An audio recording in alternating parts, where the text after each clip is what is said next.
The longer I live, the more I'm coming to learn that there's a beautiful wisdom woven into all of life, including a bike race. This past week, the Tour of America's Dairyland was in the Milwaukee area, which is a series of bike races where cyclists from all over the world and teams from all over the world come here to compete. Christy and I are avid bike riders, cyclists, though not competitive ones, and we try to make it to as many of the races as possible. And we made it to 2 last week. There's a beautiful wisdom woven into the sport of cycling. Some of that is found in the fact that if there's a team of cyclists, like 4 or 5 cyclists working together during the course of a race, and one falls back from the pack, maybe because of a mechanical issue or a crash, it's common that other teammates will then fall back to meet that rider where they're at, and then ride ahead of them so that that rider can draft behind them and conserve energy. And it's working together that way that ultimately brings that rider that was once left behind back to the pack, back to the life and energy and vitality of the race. And if it weren't for the teammates being willing to fall back, that rider on their own would never be able to make it back to the pack.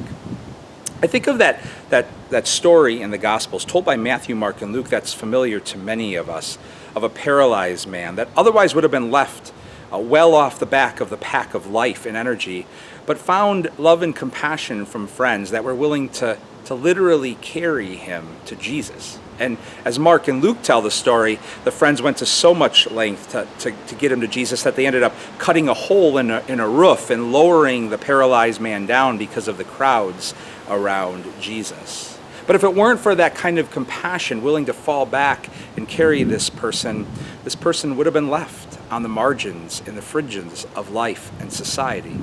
And instead, because of that compassion, found himself drawn back into a fullness and wholeness at the heart of life in the person of Jesus. And in that is a holy invitation for us to pause and pray today. Maybe reflecting on times where we felt like we've fallen off the pack of life, fallen behind, maybe because of guilt or shame or illness or grief or anxiety or depression.